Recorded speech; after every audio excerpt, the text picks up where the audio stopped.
What is a Roth IRA compared with a traditional IRA?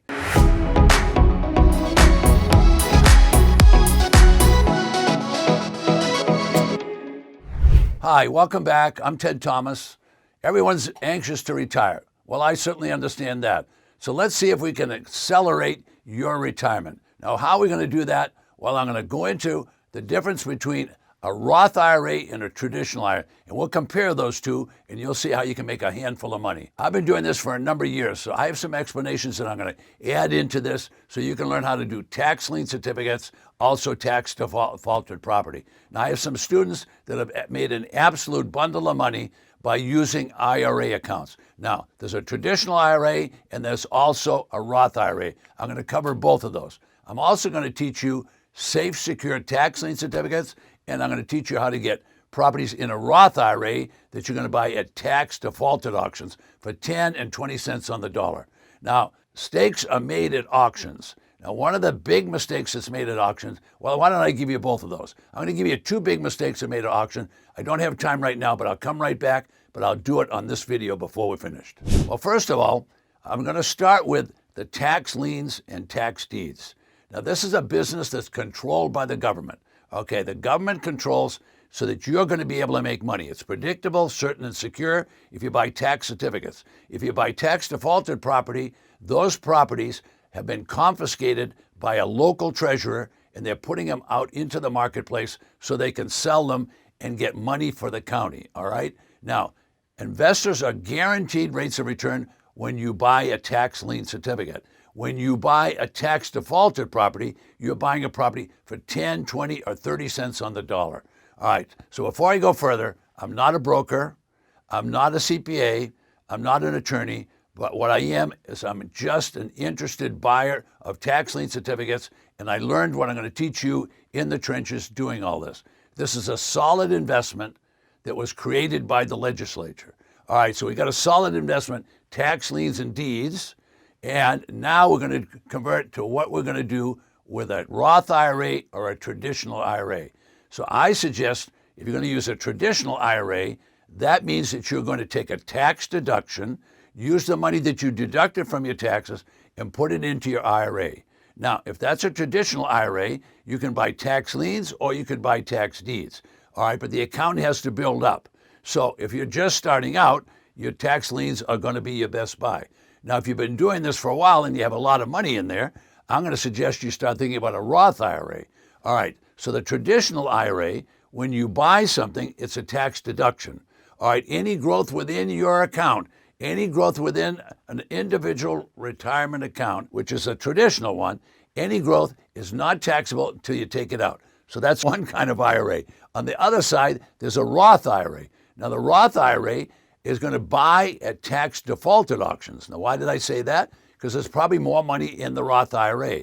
Now, anything they buy, it has to pay tax. So the Roth IRA pays tax the day that they get involved in the investment, but all the growth within that account is tax deferred. They don't have to pay it. Now, I said tax deferred, and I should have said it's not taxable. Growth within a Roth IRA is not taxable. Now, if you have questions as I go along, you can put those below and I'll try to answer them, all right? And if you want to know how much your state pays on a tax lien, just ask it as a question when I finish, and I'll pass an answer back to you, and I'll give you a free gift. All right, so let's go back to the difference between a Roth IRA and a traditional IRA. I already told you I'm not an attorney, I'm not an insurance man or a banker. I've just learned this from doing it. So you're going to have to get yourself educated on tax lien certificates and tax deeds, and you want to learn from an expert the difference between these two. Now, you want an IRA that you have in control. So that means it has to be self-directed. Memorize those words, self-directed. If it's a bank IRA, you only can buy bank things. If it's an insurance IRA, you only can buy stuff from the insurance company. So you want to have a self-directed IRA, which will allow you to buy real estate. All right, now Roth IRA is the perfect place to buy real estate investments. And let me just explain why. With a Roth IRA, if you purchase a property today and you keep it in the Roth IRA and you rent it, all the revenue stays within the IRA. If you later sell it, all the revenue stays within the IRA. That's all non-taxable.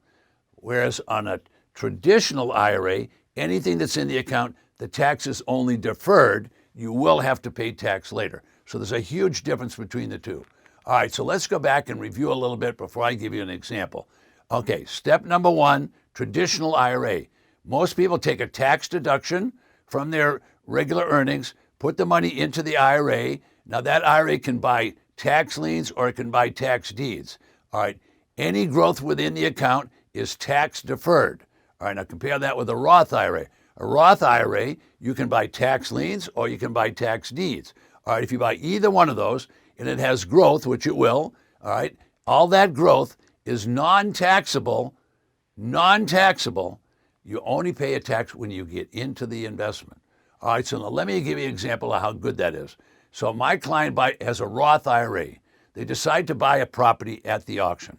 Now, the auction is available for anybody to buy. So that means any entity can buy. So his entity, the Roth IRA, purchases at that auction. Now, when the Roth IRA purchased, they pay a small tax. Okay, now that particular property, he rented the property. Then he finally decided to sell it. When he sold the property and he accepted installment payments. So all the selling price and all the installments stay within the IRA.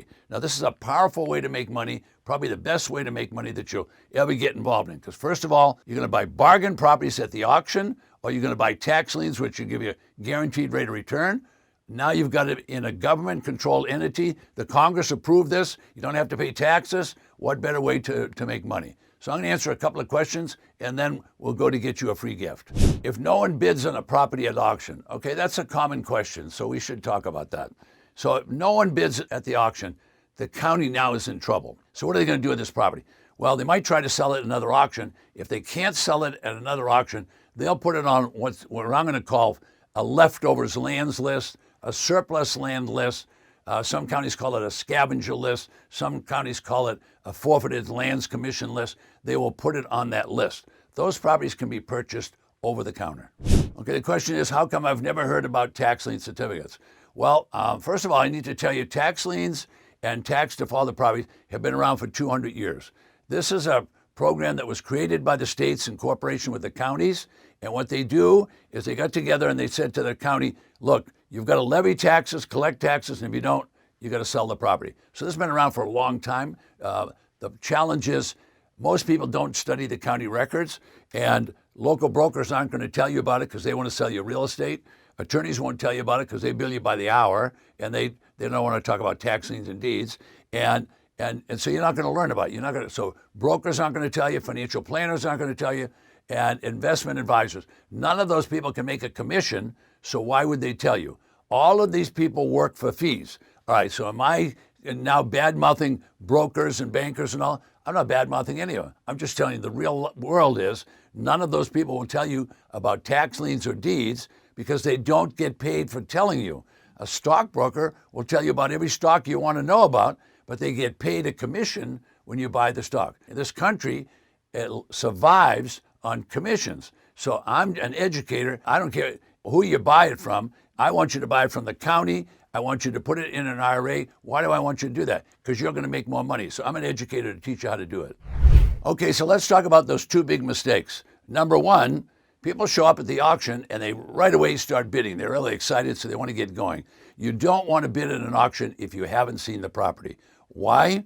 What if there was a hurricane? What if there was a big storm and there was a flood? What if there was a fire? Something might have happened to that property since you last looked at it. So if you've not looked at it, don't bid at all. If you have looked at it, it has to be recent, very close to the auction time. So looking at a property, a lot of people don't do it, and then they get in big trouble and they lose a lot of money because the property isn't any good when they get there. So that's number one. Number two, you don't want to bid in an auction unless you have an exit strategy. So if you don't know what you're going to sell the property for, how can you plan on bidding? You could easily bid too high. So what you want to do is you want to plan your purchases. So you need to know exactly what the property is worth, what you can sell it for, and what you can sell it for quickly before you start bidding at auction. That's called an exit strategy.